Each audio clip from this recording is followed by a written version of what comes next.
If you want to learn more about the topics of today's episode, visit the podcast website at naturesecretservice.com. Thanks for listening.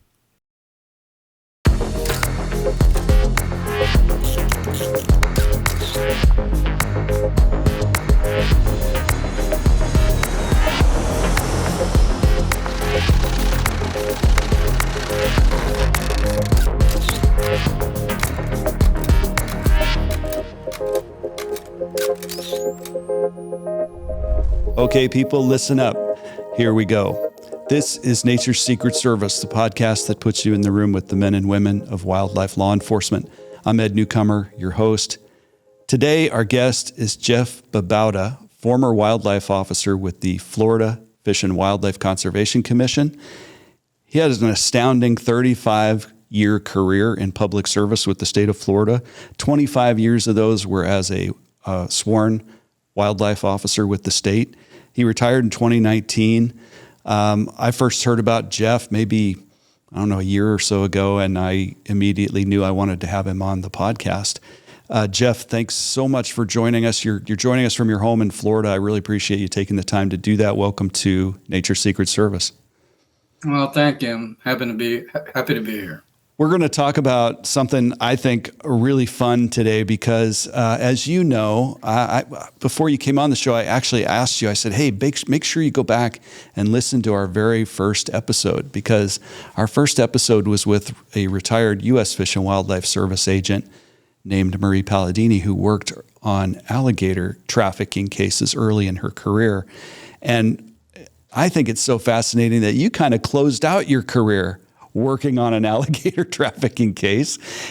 Yes, it was. It was just something that, started like 4 years prior to retirement. Yeah. And amazing. And if you think about it, that's like a 40-year span between what she was working on and what you worked on, which is pretty cool. So to catch us up a little bit, before we jump into the investigation you worked on as a state officer in Florida, catch us up a little bit. If I remember right, your operation kind of kicked off around 2015. If you can kind of tell us what was the situation with alligators in Florida at that time? What's their status? Why are they a concern for this Florida Fish and Wildlife Conservation Commission? Just give us some background. Well, as you know, with Marie's case, she fell into it right when they put the alligator in the endangered species list, right back in the 70s, late 60s, early 70s. And then by the time I came on as an officer, the conservation practice was very successful. That the state of Florida began a alligator hunt, public hunts, which still goes on till today. But then we started trying to get more farmers involved in the state of Florida. So the state of Florida began a farming program to where, private individuals can farm alligators for their hide and their meat and all that. And on top of that, they can also produce eggs that'll, add to their farm. As in Louisiana, they do the same program, except the farmers there need to put back a certain percentage, if I'm not mistaken, back into the wild population. So what caused our investigation was we did an inspection of all the farmers throughout the state of Florida, and we were getting all this data that wasn't, using the word, it wasn't jiving with what the wild population and our biologists is saying, that it's not sustainable for these numbers that these farmers were turning in. They were having like 110% hatch rates. They're producing all these hatchlings and returning it to their ponds to raise and all that. So that kind of threw up a red flag with our staff, or especially our inspectors. And they kind of thought, maybe what if these alligator eggs were being taken to these farms and sold illegally, or they were being funneled through the farms, and that's how they're getting all these hatch rates. So that's when I came into the picture. Interesting. Let me back up just a little bit. So there's a couple of cool points here. One is,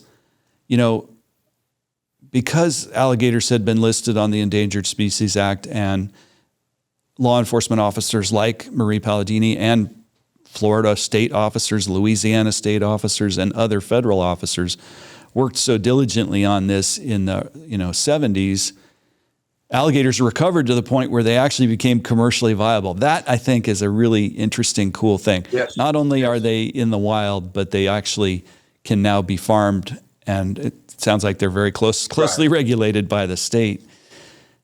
But I'm a little confused. So it sounds like the numbers in the paperwork aren't matching up with your inspectors, like the too high of a hatch rate for these farms. So what's the suspicion? Is it that they're going out and they're supplementing their stock by taking eggs from the wild? Yes, and then they're being laundered through the alligator farms and being sold that way. Got it. So, like I said, that's when the agency decided we needed to do a little bit more thorough investigation on what's happening.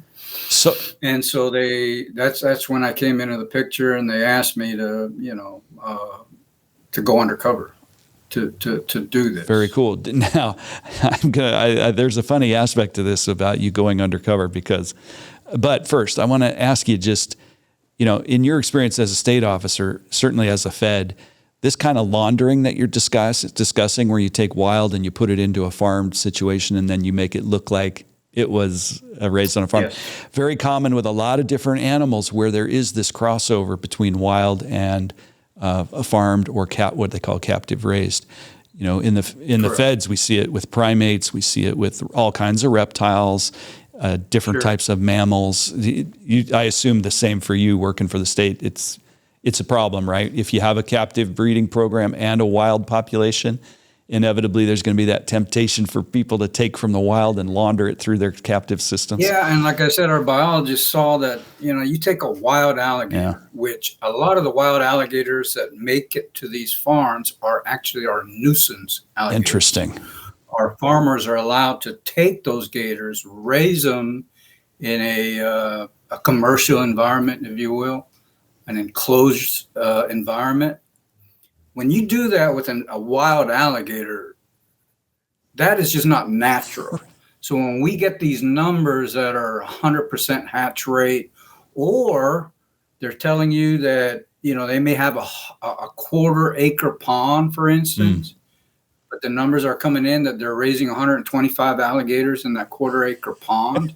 We were seeing these really crazy numbers, and so we did a little bit more thorough investigation by sending out more of our inspectors to go visit all these facilities. And they came back, and that's when our colonel decided to let's go ahead and do a covert operation, see what's going on. Real quick, what's a nuisance alligator? I think I know, but explain what that is. A nuisance alligator would be one, like, especially during March, April. That's the breeding season. And you're going to find alligators that's moving from one pond to another, or Florida, probably just like where you're at, it's expanding, it's booming. So we're taking all these lands that used to be wild lands and putting, 250 homes in it. And so these are chasing all your wild animals that used to live in that environment into golf courses, into these communities where these homes are. So people find them in their swimming pools, in their front yard, underneath a parking lot, or underneath a car in a parking lot.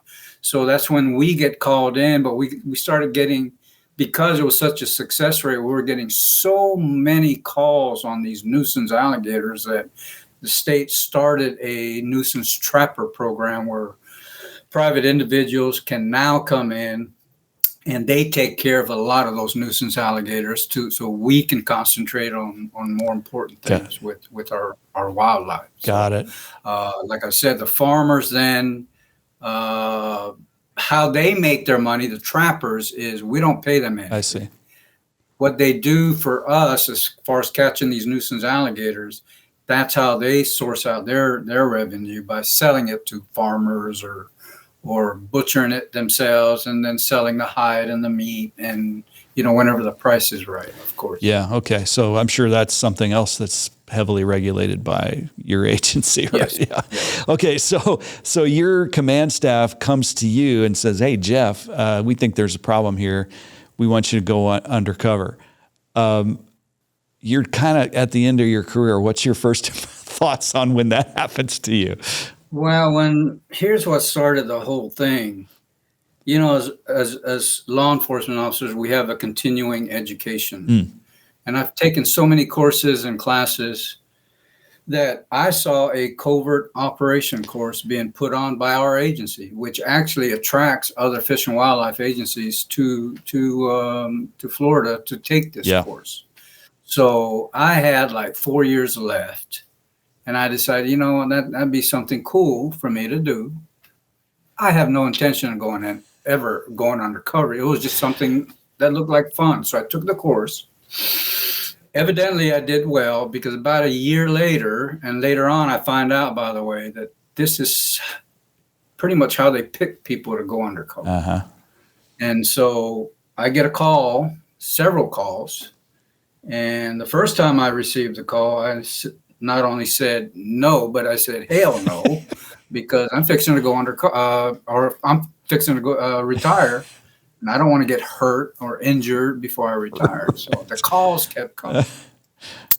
So it wasn't until like the third or fourth call when they said, hey, we know you're going to retire here in a few years, but if you were successful with this, how would you like to go out with a bang? No kidding. I'll meet with command staff. Okay. But I don't know. Had to talk to the wife, which of course she didn't like the idea neither. Sure. But, so I met with them. And usually when you do something like this, it's so secretive. There's only a handful of command staff that will meet with you. Right. But then they don't ever tell you what you're going to do. So I agreed to a 1 year being out of uniform to the covert operation. And as long as I committed to 1 year, then they would go back, have their little meeting. Anyways, it got all approved. Okay. But prior to leaving the command staff that day, the last thing they told me was, you might want to grow your hair out. Because I'm not your ordinary, I look Hawaiian, Asian. Most people have Mexican. Most people have no clue what my background is. So I do stand out. I really stand out, especially within my community. If you say this Asian, Hawaiian looking guy, which incidentally, I'm originally from Guam, they'll say, oh yeah, that's the guy that checked me. Right. Versus, a blonde hair, blue eyed came more. And so I stood out. Right. So when they told me you might want to grow your hair out, grow a goatee, a beard, whatever, because you're going to go deep under, I didn't realize later on that the county that I was going to be assigned to do this covert operation was right next door to mine. Geez. And I've worked this area. Oof. But still, at the time when they ask you to do this, they don't tell you that. Interesting. So the very first thing that I did actually prior to this, and I kind of took it as a field training program where I got to learn how to use different tools and audio equipment and video recordings. And so the first thing I actually did was we had an issue with soft-shell turtles in Central Florida. And that already had an investigation going on and kind of determined that the problem is pretty close by to where I'm going to be assigned to. So me and my assigned lieutenant at the time, my covert lieutenant, went and kind of did a little bit of surveillance on this individual that was involved with these Chinese people that had opened up a turtle farm. Okay. Here in Okeechobee. And we kind of had some suspicion that people were bringing turtles over there, not necessarily just all soft shell turtles, but box turtles and other turtles, snapping Snappers. turtles. But they're really after soft shell turtles. So when we were doing this surveillance on this one individual, we were driving past his house and we saw a dog box in the front of his house, which meant he's a big dog hunter. More than likely, he's a big hog hunter. Right. Using dogs to hunt, right? Yeah. Correct. So we pulled into his driveway, knocked on the door, and we used this excuse that we own my lieutenant at the time owned a landscaping business, and I was one of the employees. And we were wanting to know if he would sell us a hog for a big gathering that we're going to have. Perfect. And prior to pulling into his house, we just happened to have a huge turtle in the back of our truck. And as we made agreements of the price, the whole bit. So now the guy's following us out to the truck, and he hears that thing scratching the back of the turtle or the truck. Looks back there and he sees a soft shell turtle. And he immediately says, "Man, where did you get that thing?" And it was a pretty large turtle. And I told him, I said, up at our shop where we, sharpen all our equipment, our lawnmower blades, and repair all our equipment for the landscaping business, there's this huge pond. And I found this turtle when it was outside of the pond. And I captured it. Didn't know what to do with it. And I said, you want it? He goes, "Shoot, yeah, man. I'll take that thing. I know a guy that I can sell them to." So that's what started the whole thing. Interesting. Then I began going out, and we hooked up with an individual that was complaining about, he was a commercial farmer, or a commercial fisherman, I'm sorry, that his area that he normally catches all these turtles were, the numbers weren't right. He felt like somebody was raping the waters, in his words. So he's feeling like he's not catching as much as he should. Yeah, correct. Too few. And he knew that there was something going on, and that, anyways, he wanted to help us out. Okay. Help Florida Fish and Wildlife. So he volunteered to help me get turtles. So I would leave my home. This prior before me even going completely under. I would leave my home early in the morning at 4:00, and I'd meet him. He was about an hour and a half from me, and we'd go out and we'd set these trout lines. He told me one time it was anywhere from 3/4 to a mile long. Trout line. Explain what a trout line is for people who might not know. Trout line is a set of lines with all these drop lines on it with hooks, and you bait them and you release them out in the water, and you can make a loop along the shoreline or however you want to set it up. And you can catch everything from, his targets were soft shell turtles and catfish. So he would catch a few of the turtles for us. And, I could see what he was complaining about, because, for us to set out, let's just say we set out 500 lines, 500 hooks, we'd be lucky if we caught 10 turtles. Normally, what would you catch if things were? Mostly catfish. No, I mean, assuming things were not going downhill for turtles, how many would you have expected on a 500 hook? Oh, he, in the old days, he would tell me him and his daddy back in the old days would catch anywhere from 60 to 100 easily every couple of days. So he had a legitimate complaint that there was something happening. So I would take those turtles now and take it to that individual that was selling it to the Hispanic guy, and we would take it out in the back of his house, and he had all these huge cattle troughs, and he'd put a little bit of water in it, and he'd put all these turtles in it, and he had all these palm fronds on top of the troughs to keep them in the shade until his person would come and pick him up and then pay him. So that went on for a few days or a few weeks But the very first time that we did that, as we left his home, we had an idea of the vehicle that these people were driving, these Chinese people, and it was a blue van. And as we were leaving the individual's house, guess what passes us? It was a blue van. And so we knew that connection was, we hit it just right. Yeah.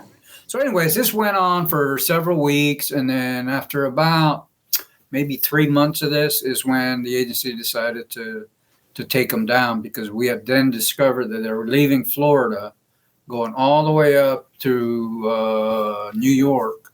And then they were being put in a container alive from New York, and then being shipped to China, where they're considered a delicacy. So you kind of used this turtle case to kind of get yourself ready to go into the bigger alligator case, right?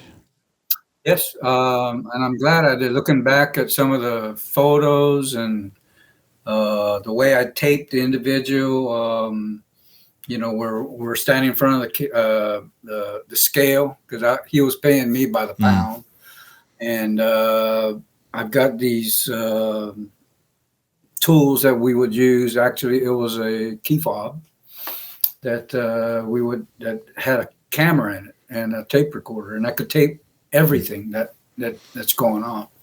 So after a few months of that, maybe 4 or 5 months, we decided to wrap it up. We followed them up to New York and determined that we needed to go ahead and take them down. So I wasn't a part of that takedown. So right after the takedown, we had a little meeting, and that's when they threw me a set of keys, and they said, "Here's your real operation." Remember, they haven't told me what I was going to go undercover. You still didn't know at this point it was going to be alligators. No, interesting. No, okay. Okay. Yeah. So I catch the keys, and there's a note attached to it, and this is the address. And I said, "What is it?" And he said, "That's the address. Go look at this place." So I go to a town here called Arcadia, and I go to this address, and I open the gate. They gave me the combination, and it's a dump. They had already rented a 9-acre piece of property. It had 3 ponds on the property, and so I called them up, and I said, "What is this place?" Yeah. And they said, "You're going to turn that into an alligator farm." Now, this is the first you've heard of what you're going to be doing undercover work on. The very first time. They don't tell you anything. Why? What? That is so foreign to me. It's just that secretive that they're afraid that I'm going to pull out and start telling everybody, "Hey, they asked me to go undercover to open up this alligator farm." I don't know. It wasn't. They didn't want to take their chances. That seems like that really strikes me as so odd that never would happen in the U.S. Fish and Wildlife. We would always involve the undercover person at the very beginning of developing an operation. It's just such a strange way to operate. I don't understand the logic, but that's the way they do it. Pretty much worked out, because they told me that anything that has to do with alligators, you're going to do it. You're going to start with this farm, and what we're interested in is alligator eggs. I see. And I'm like, I've never even seen an alligator egg. As a normal patrol officer, as a normal game warden, that wasn't anything we really did. We have inspectors in the agency that go and evaluate all these farmers or inspect them. Right. So I've never even really seen. I've caught literally hundreds of alligators. Right, as part of your job, yeah. The nuisance gators, all that. But I've never really seen an alligator. Interesting. So, like everybody else, I Googled and got on YouTube how to be an alligator farmer, and I began building this so-called farm. I had to follow the agency's policies on fencing and everything. had to apply for permits, but everything had to be done covert. Okay. Even the inspector that came to inspect my facility, I knew the guy. When they called me and the lieutenant called me and said, "Hey, I've set you up an inspection. Go ahead and give this guy a call." And he told me the individual's name. I said, "Man, I know that Okay. guy." He goes, "You're going to have to come out with something." What was so you got to keep your cover even with other people within the agency. officers. Okay. Okay. Yeah. Even throughout the academy, when I first joined, even at the academy, they told us about people going undercover, and that if you ever run into somebody like you never that, talk to them, and you have any suspicion because they got long hair or something, but even though you're sitting at a bar and you recognize this guy, you just leave. Yep. Never talk to him. Don't. No. So you know that. So what I did was about an hour before he arrived at my facility, I got the hell out of there. And I called him and I said, "Listen, I've got a and I disguised my voice. And I said, "I've got a family emergency. All my paperwork is in the barn. You'll find the keys underneath the mat. Perfect. This is the gate combo. Please go help yourself. I'm sorry I couldn't be there. You tell me what all I need." Perfect. To open up this farm. And next thing you know, I'm getting my permit. Nice. I was lacking a few items. People will circumvent the law, and for a professional farm, for instance, they have raceways like you would see at fish hatcheries. Right.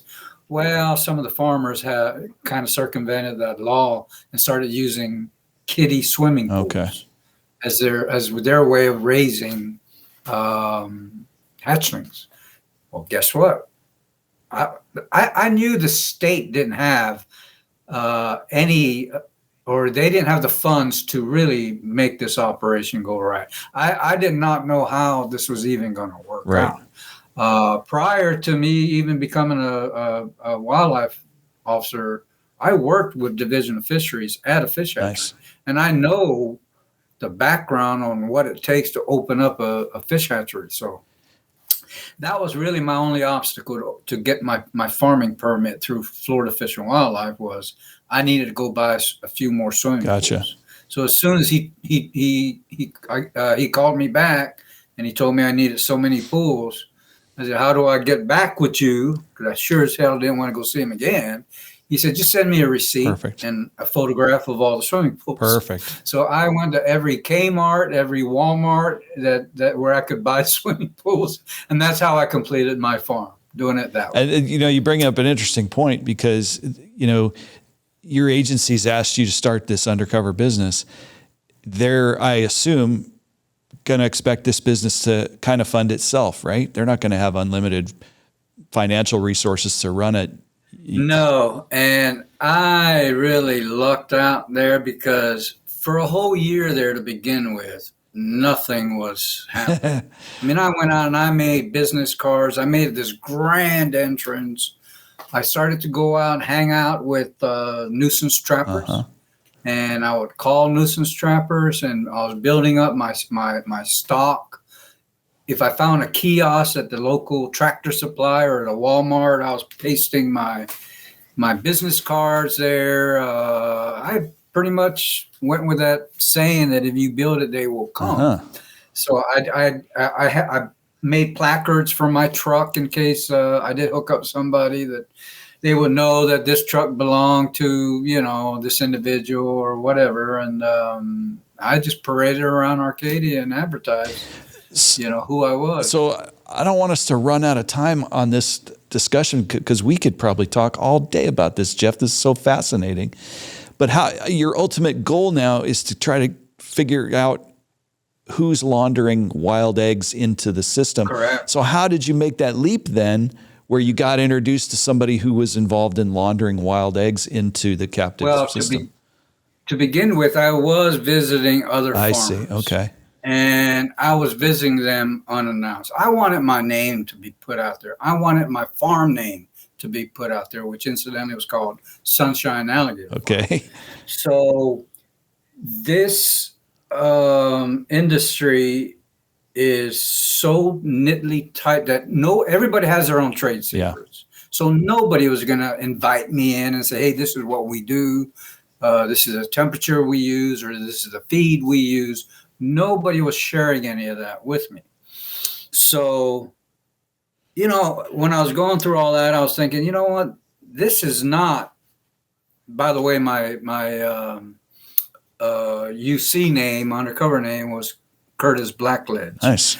But when you go undercover, you try and go back to your first original name. Mm-hmm. And so I eventually became Jeff Curtis Blackledge. Perfect. To just being Jeff Blackledge. And that's how I would introduce myself. But my driver's license, everything, my bank, my ATM card, everything was Curtis Blackledge. Got it. But the reason you do that is in case when you're at a restaurant and one of them officers come in, or your neighbor and sees you and says, hey, Jeff, then you can at least automatically respond. Exactly. Because then the other guys are like, I thought your name was Curtis. Exactly. Or worst case, the bad guys are yelling, hey, Curtis, and you're not turning around. That actually happened to me. I stopped by at one of these fast food joints. And you know how you take their order and they ask you for your name? Oh, boy, you just stood there waiting. We're standing there calling this guy Curtis. Finally, this older gentleman nudges me and he goes, hey, man, I think they're calling your order. And she's hollering my name. Oh, yeah, that's me. That's me.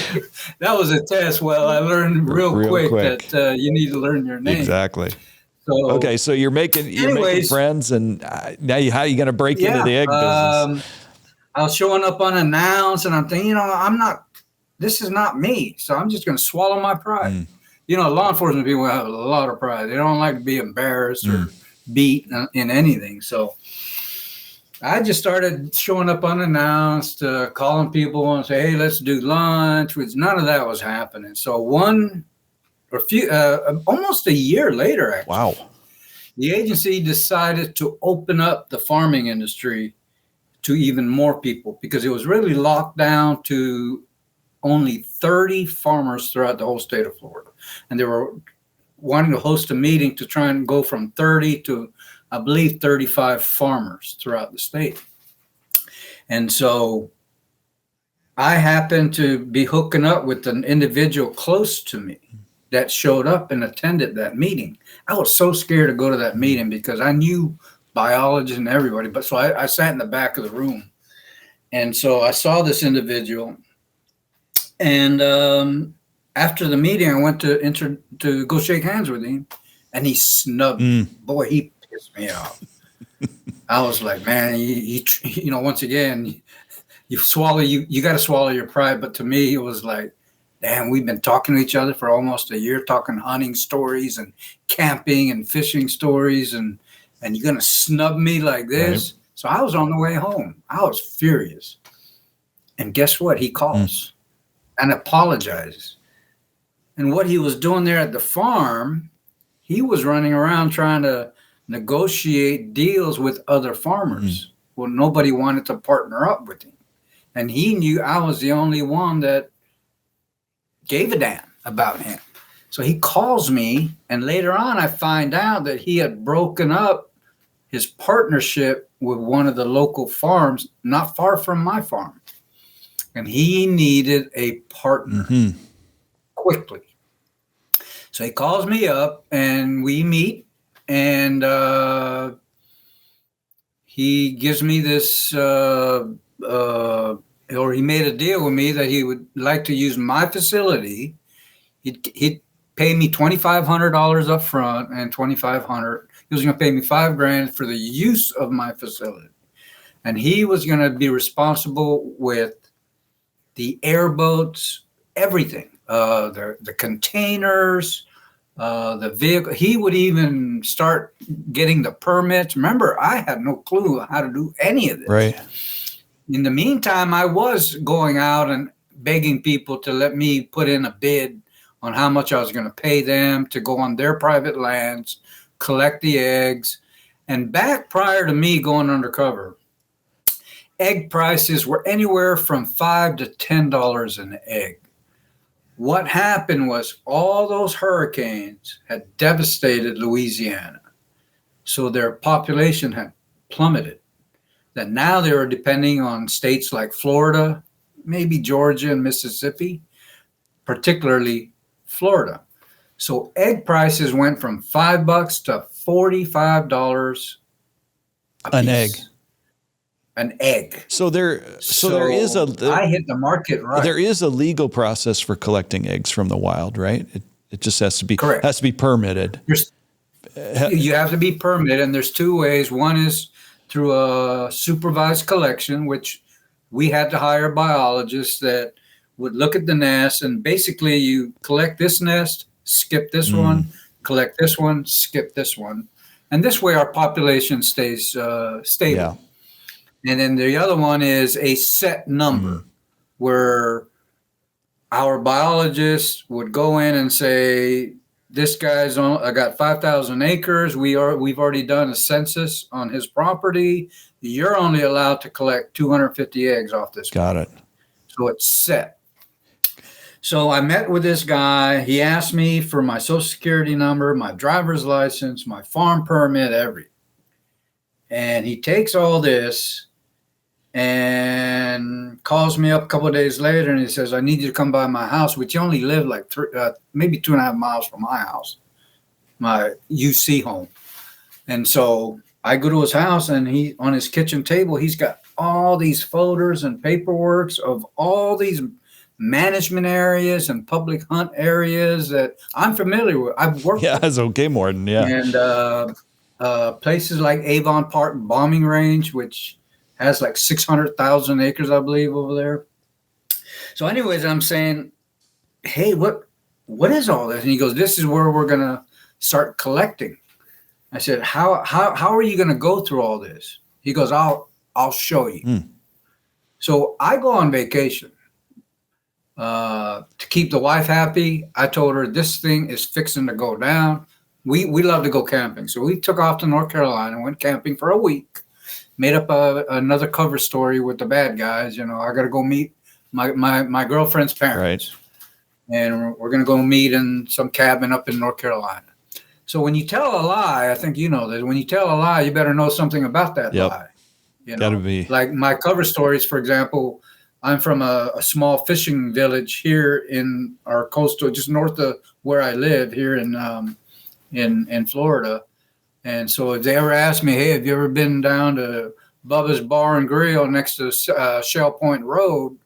Oh, yeah, I've been there numerous times, even though I've never been there. At least you know where it is. You tell a lie. Yeah. So I tell them we're going to go up to North Carolina mountains, just in case they says, oh, man, we used to camp, in North Carolina, da-da-da. So anyway, long story short, I'm on my way home. And my UC phone, my undercover phone, kept going off, kept blowing up on emails. And it's from FWC, Florida Fish and Wildlife. Okay. Congratulations, you got the permit and you got the bid on this property. Congratulations, you got this property. And I'm like, man, I never applied for any of these things. And so I called the supervisor. I said, I think the individual's name was Robert. I said, I think Robert just hijacked my damn farm. He goes, what do you mean? I said, He has applied for all these permits. There must be 25, 30 properties he applied for under Sunshine Alligator Farm, a.k.a. Curtis Blackledge. Mm-hmm. I said to myself, I'm not going to complain. I want to see how far this goes. Yeah, for sure. So anyways, the permits begin. We start collecting eggs especially from one of our own wildlife management areas. And the way that the collection starts is you go to a gate and you got to call FWC and say, hey, it's Curtis Blackledge. I'm arriving at such and such gate on the southeast entrance of such and such property. I'm going into, and so everything's documented right through our agency. They had absolutely no clue that was another way of us documenting, because as you leave, now you have to tell them how many eggs you've collected. Got it. So what we were doing was, for example, even if we had a biologist with us, we were collecting every single nest along the way. We weren't skipping nothing. Okay. And so if we were supposed to collect, let's say 250 eggs from one property, no, we'd steal like 350, maybe 400. Okay. So but pay the landowner yeah, that $45 for the $250. You would Or 250 eggs. We would pay him, but we would steal the other eggs. And they would all end up at my farm. Our management areas where there's a set number we're supposed to collect. Once we get to the gate, we're supposed to call dispatch again and say, hey, it's Curtis Blackledge. I'm leaving the place. And it tells you what time you're leaving as well. See. And then today we collected 200, where I witnessed us collecting 500. Okay. So all this was coming back to the farm. And this thing hit so quick. And the good thing about this was Robert offered to pay for everything. Perfect. And thank goodness. Agency didn't have to come up with anything. I couldn't afford the containers he was bringing me to put these eggs in. And I wasn't going to just call the agency and say, hey, I need $50,000 to get this thing off the ground. We don't have that kind of money. Yeah. So he offered to do everything, even hiring a helicopter. We flew helicopters. What? Recorded all the nests from the air and jotted it down on our GPSs. He furnished all the airboats, and thank goodness, because I don't even know we had an unmarked airboat that I could have used. Plus, I did not want anything to ever make it look like I was a game warden. So I didn't even dare drive an airboat. Right. I didn't want to get out there and all of a sudden I get a flashback and I'm doing all my doodads and them say, where the hell did he learn how to drive an airboat? Exactly. I wonder if this dude's a undercover game warden. So I stayed away from all that. But my gosh, he paid for everything. So there's enough money. This Robert guy kind of appears out of nowhere because you're the only farm that'll really work with him. But he's got enough money. There's enough money and eggs. No, it wasn't him. Well, it wasn't him. Who's funding? We later find out. Who's funding this helicopter? It's probably the largest alligator producer in the United States. It's up in Louisiana. No kidding. The place is called Gator Ranch, but I will say they were innocent out of this whole thing. Okay. But we later find out that Robert, remember, he had a partnership down here, not far from my business. This Gator Ranch used to come down and buy eggs from him and hatchlings, and take it back. So there was already a business established. Well, remember, Robert broke away from the partnership. And this guy just happened to hire Robert. Hey, if you can get me some hatchlings, I don't know how you're going to do it. I will make a deal with you. You get me some hatchlings, and I'm planning on expanding my operation down there in Arcadia. Wow. And you will be responsible for this. This was all found out. We find this all out later. Okay. So Robert had all this connection that he could just say, hey, send Ed a check for $15,000. I just bought so many eggs from him, and they would do that. They would just send you a check for $15,000. And the only reason we found that out is I got a call one night after we're putting all this stuff together and said, do you know so-and-so? I said, no. They would go out, our investigators, and go interview this guy. I said, no, I don't know nothing about alligator eggs. I build airboats. I built the holes for airboats. And that hole costs $15,000, for example. I see. We go to another guy. Hey, what do you build? Oh, I build the cages. He was building his own airboats using that guy. He was ripping him off. Wow. That opened up a whole another can of worms. So anyways, after we get all these things, the agency's calling me. And remember, your job basically as a undercover is to observe and report. Exactly. Document. Write reports. Yeah. And so at first I was having to come home a lot, and it's about an hour and a half ride. write my reports and go back. Well, I got tired of that. And when my lieutenant found this out later on, he was mad, but I began building false walls in my camper. By the way, I didn't tell you, I ended up living in a camper on the property. Yeah. The idea behind that is if we need to go collect eggs way down in the Everglades, I can hook onto a camper. And instead of the agency paying for a hotel, I've got a camper I can stay in. So I began building false walls in the camper, in the barn, and this way I could put my personal wallet in there, my cell phone, my keys, and my computer. I would write the reports right there on site. And I damn near got caught one day because my gate's about 100 yards from the gate to where my camper was set up in the barn. Okay. That I began putting up the motion, the alarm, but birds were also setting those off. I see. So now I went and bought this. It's metal. It picks up basically your car frame, and you bury it in the ground, and it sends a signal from the module to the camper. Because one day, I was sitting on the table typing in my report, and I hear a car door slam. I look out the damn window. It's one of the bad guys that I hung out with as well. Shit. So I grabbed my damn computer and I threw it underneath my bed and, hey man, what's up?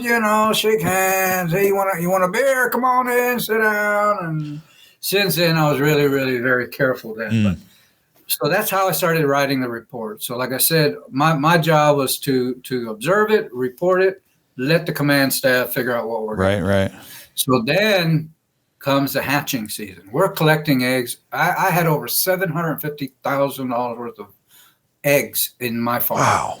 And in the corner, I had what I dubbed the poacher's corner. While I was gone out in the field, and I knew this was going to happen because I had asked for additional help months earlier, and they kept saying, no. That's how secretive it is. They didn't want nobody else involved. Right. Well, every time I'd come home at night, I'd see more eggs that I know wasn't there in the morning. And by the way, I had cameras everywhere. I'll bet. Okay. Property. I started using those game cameras, the older ones, not the cell ones. Okay. And I put them up all over the place, and to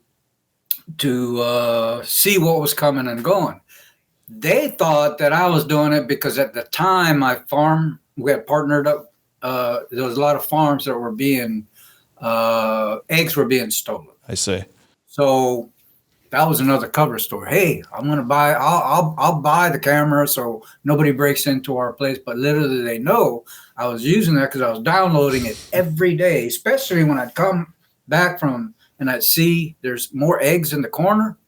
Where the hell did that come? I pull my camera and hell, here's these guys walking in with all these crates, and I could tell which individual brought it and all that. And then on inside the barn, we had these little tiny cameras about the size of my pinky fingernail that fit perfectly inside the tool boards, you know, those boards with all the pegboard, Yep, the peg boards. And the problem with that is when I hear the alarm going off at the gate, I had to run out in the barn and turn them all on. Right. That's just how technology was back then. So now I've got all this data. We're hatching out all these eggs. We collected almost 13,000 eggs. And I think we were the third largest in the state of Florida. Some of these are legally collected, and a lot of them are not. A lot of them are not. And they're sneaking in and supplementing your supply with illegal eggs, I assume, right? Exactly. Yeah, okay. And throughout the whole time, Robert had this metal case underneath his arm. He never turned that thing loose. And you know as well as I do, every criminal organization has some kind of paperwork somewhere. Well, that's where it was hidden. The metal case. And I had an opportunity to get to that case and started snapping pictures of it. And that was the first time I ever went up to Louisiana. And that would have never happened if because Robert at the time had also hired another buddy of his that worked at the last farm that they worked at, and only he and Robert were going to go up to Louisiana. Well, I wanted to see this place. Yeah. So why are you going to Louisiana? Take the hatchlings up there to Yeah, because remember, it's going to the farms. I got paid for everything. Yeah. That all belonged to him. The $2,500 or the $5,000 he was going to pay for me. Or to me, that was also coming from. But as far as this Louisiana guy knows, he's only getting legal hatchlings from Florida. Yep. Right. Yep, okay. Yep. He didn't know any of this others. Got it. Anything else? Any other hanky panky? Got it. Okay. So, I'm sorry. Going back to, I was asking for help. I started seeing all these extra things. I was pulling my camera and said, "I'm telling you, I need extra eyes." Yeah. So they brought in another officer. Quickly, just to, and they told him what was going to happen. Next thing you know, he's coming up to my place. But prior to coming to my place, I had called the agency and I said, or my lieutenant, and I said, "Hey, do we have an unmarked utility trailer?" Uh-huh. He goes, "I believe one just came in, that one of our field officers. What do you need it for?" I said, "Bring it to me." I said, I'm gonna try and finagle my way to go to Louisiana." He goes, "How are you gonna do that?" I said, "Robert already has plans with him, and the other individual's name is Tommy. Him and Tommy were the only ones who were gonna go." So they brought me that trailer. That new officer brought me that trailer. We got to meet each other that night.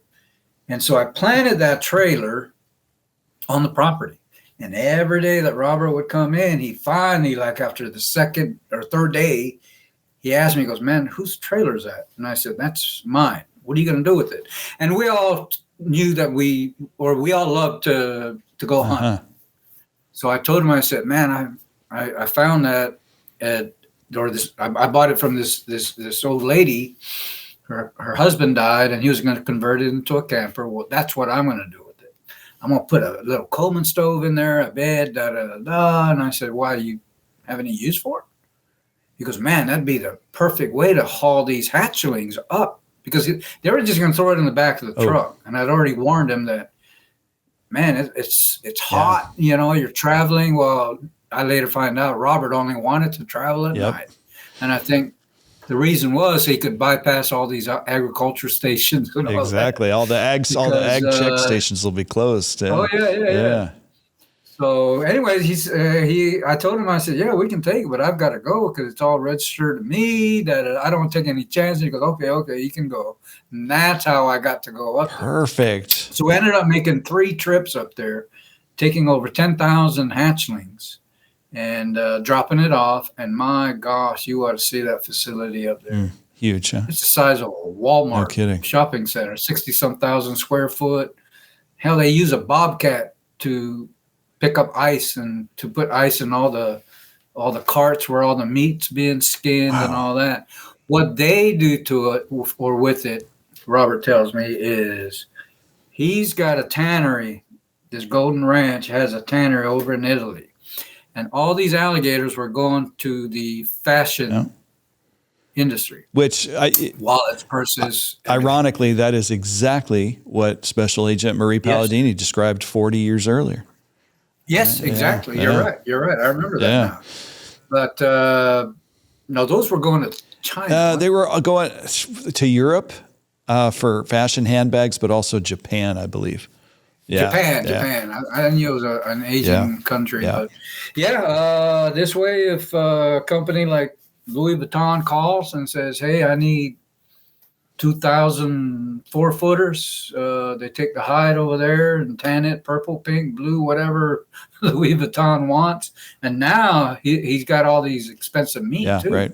Because they have a special formula that I was told Purina scientists or whatever from Purina designed this to raise these things. Alligators are rated by their skin. It's a 1 to a 5, and I believe 1 is like the best or something, vice versa. I don't remember, but he raises nothing but the best hides in the world. Because when we drop off these hatchlings, they're in a little, I don't know, let's just say a 20 by 20 room, and we'll dump like 500 or 600 hatchlings, 8-inch hatchlings in this room, and they live in complete darkness to where they're not scratching one another. Right. No scars. No scars. They're scar free. Actually, even while we were raising this at my farm, we were putting this chemical. It's actually for chickens that cures diseases, and we tried to force them to hatch out. We would help them hatch out, but we didn't want the umbilical cord scarring their belly. Wow. That's how critical we were, even down here at my operation. Okay. That we didn't want. So we're putting all these chemicals. We found one that was really the umbilical cord had really scarred their bellies. We put them in a little bit stronger tub to kind of close that gap and make the hide a lot Interesting. better. Okay. So we would take all these. Like I said, we made 3 trips all the way up there, and that part of it was pretty wild because I don't know that it's ever been done through our agency that we've gone out of state like that. Yeah, and that's a logistical nightmare when you do that, because I assume you had some cover. You had a cover team, right? So, even down to the tracker. Yeah. We had the old heavy trackers that you could put up underneath the car frame. Well, I didn't want to get caught doing that because they told me to just leave it in the trailer. I said, no, I'm not going to do that. I said, what is I break an axle. Yeah. And we throw all that in the back. The tracker's there on the side of I-75. Right. So I said, no, here's what we're going to do. Get on your computer, call me. I'm just going to put it in my damn overnight There you bag. go. I put it between my jeans, wrapped it, because they were trying to tell me it's not going to go through the roof of the truck. I said, go look at it. And they did. They called me back and goes, no, we can see you. You're at the farm. Okay, perfect. So it's going to work. So I said, I don't know what else y'all going to do, but we're headed up to Louisiana in a couple hours. You do whatever you, and that's the other thing. Robert would never say, we're leaving next Tuesday at 6 p.m. And the reason he wanted to leave at night was, like I said, he wanted to bypass all those stations. So we put a huge bladder in the back, a diesel tank in the back of his truck. I think it held an extra 100 gallons of fuel. And I wired up the whole tank with the pump that we would just pull into a rest area, open up our fuel or our diesel tank and fill up from there. We didn't even stop at a gas station. Okay. He wanted to get these things up there. Yeah. To me, we were legal because he had the legal transportation documents to go all the way up because I was taking photographs of everything. Yep. So that's how we made it up. And that was one way that I was able to get to that container. And I guess everyone that was following us, they would take turns and just I'd get to maybe after 2.5 hours of driving, another group of officers would come in and follow us. And the plan was, you guys stay at least 5 miles behind us. Just keep an eye on your computer. Yeah. And this is basically for my safety, that they found out I was working undercover. We could be crossing one of those Louisiana bridges and they just throw my body over the bridge. I don't know. But they followed us all the way up to Louisiana and back home. And I would have to keep track either way that, for the most part, Robert didn't drive. He'd drive us, when we'd leave and we'd get up maybe 2 hours later. And I picked up a quick habit with Robert. Anytime he put his arms up on the steering wheel and hugged the steering wheel and his head's up on his wrist, I'd be looking at him and say, oh, my God, it's time for me to drive. And he'd look at me and go, hey, man, you want to drive? Yeah. And it's a 14-hour trip up, 14 hours back. We didn't spend the night. Yeah. Because he just. So one of those times, I was up for like 52 hours. I was living off those 5-hour drinks, those energy He drinks. just wanted to move the product as quickly as possible, get back. Get back. Because we were also hatching more. Yeah. So was it 10,000 per trip or 10,000 total? No. It was between 3,000 and 4,000 per So trip. what's the value of that? These are hatchlings now. What's the value of 10,000 hatchlings? By then, they're about $100 a piece. Ooh, that's a lot of money. Each hatchling. That's a lot of money. Each hatchling. So now what you've documented here really well is, and this illustrates what an undercover business is why it's so helpful and why it's so good to use. Because what you've documented here is the system that is being used to illegally harvest from the wild to disguise it with quote unquote legal paperwork to make it look legal. And then the classic laundering across state lines to an innocent buyer who probably doesn't know anything about the fact that these have been illegally collected. And there's no other way that a law enforcement officer could document the scope of the problem without doing what you did. And so I assume you got Robert, and now you've got cases also against all these other people who were collecting for him and bringing eggs to your place. Yes. So how did this wrap up? We're getting short on time.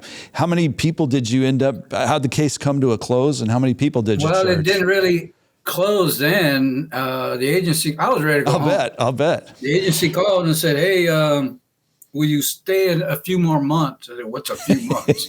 What's going on now? Well, we have these individuals selling alligators out of the Indian reservation, which is illegal.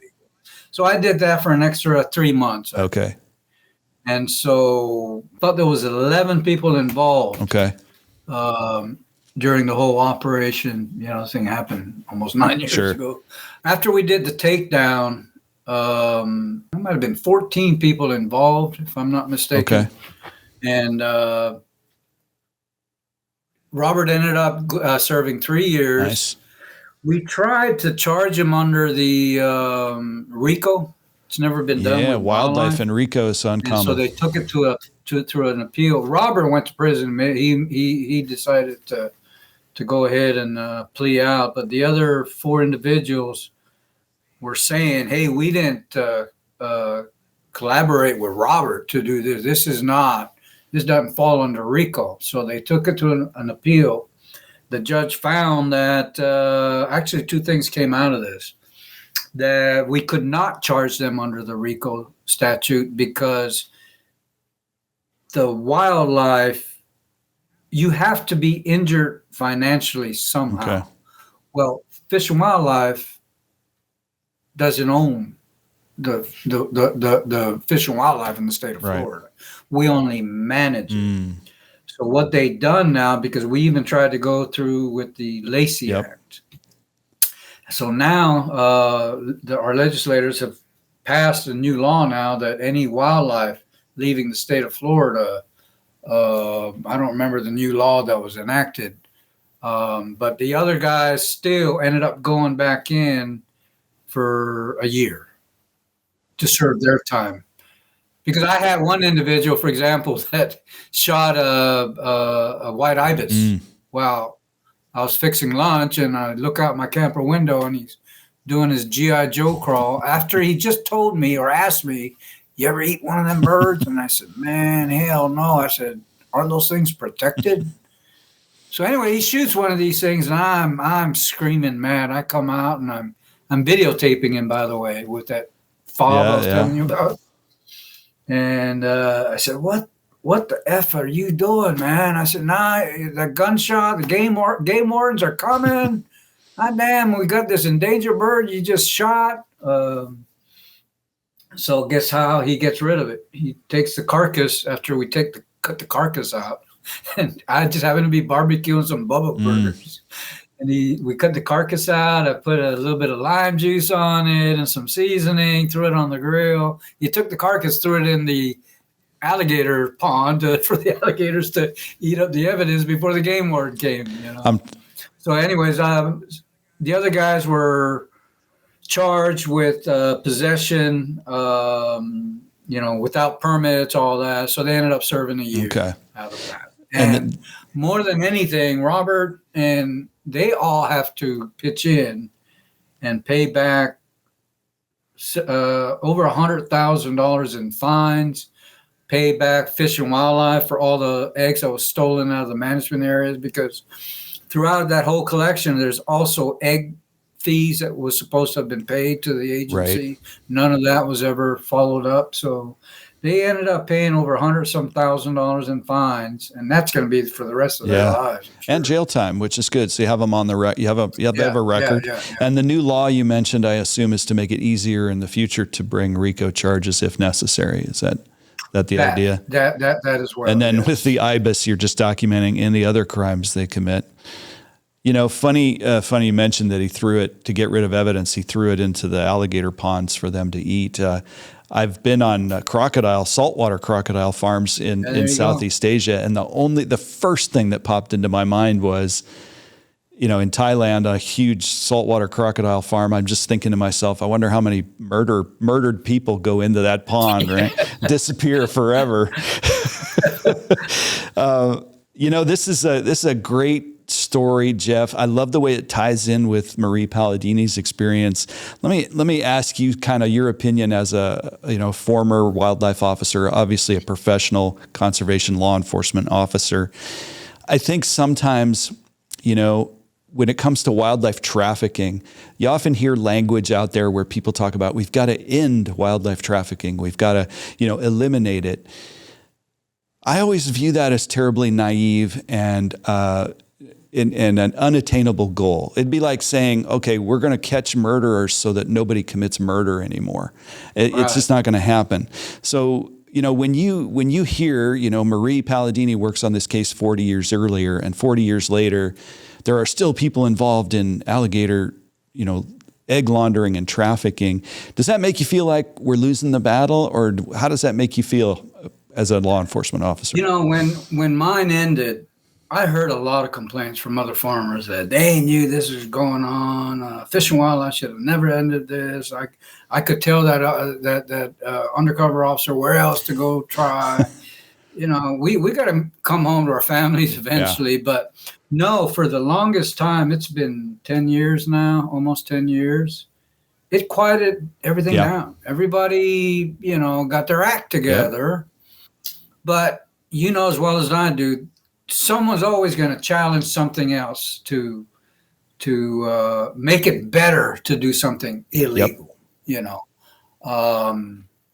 There's always going to be a challenge, but I just had another one of these talks here last week, and somebody actually asked that question: do you know if this is still going on? Well, I'm kind of out of touch because I've been retired now for so long, going on 7 years now. But there just happened to be an officer sitting in my audience that I actually trained.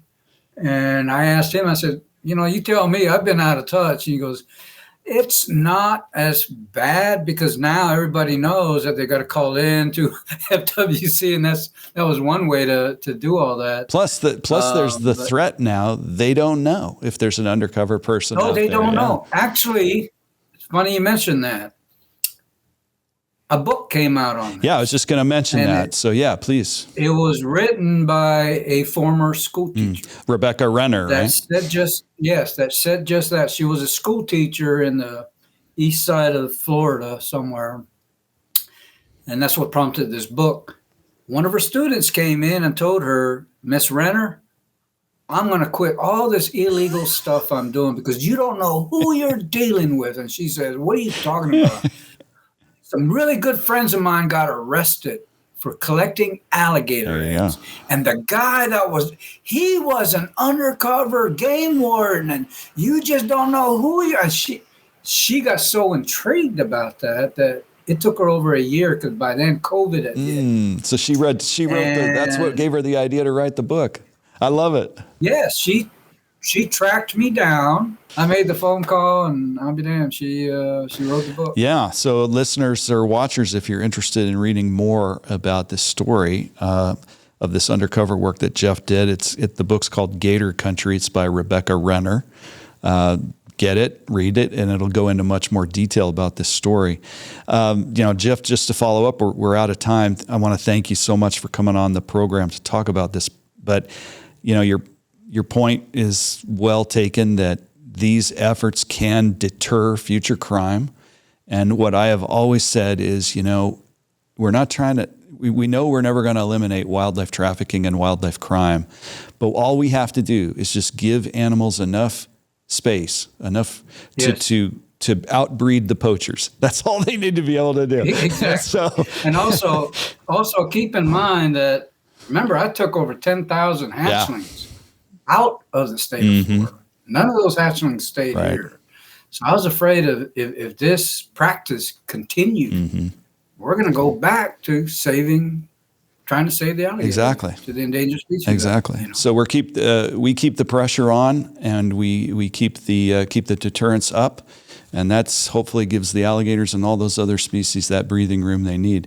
Jeff, I know exactly what you went through on this case. I know the frustration, some of the stuff we didn't talk about, and I appreciate the work you did. It's great work. Anytime somebody goes in that deep and lives the life, there's a tremendous impact on your personal life, your personal relationships. We didn't even get into that in this episode, but thank you for the work that you did, and thank you so much for coming on the show to tell us this story. I really appreciate it. Well, thank you for having me, Ed. It's been a pleasure. You bet. All right, everybody. That brings us to the end of this episode. Stick with us. We've got more episodes, great episodes coming up this season, and take care. Nature's Secret Service is written and produced by me, Ed Newcomer, and is co-produced by the DHTV team here at California State University, Dominguez Hills. Follow us on social media and connect with us online at naturesecretservice.com.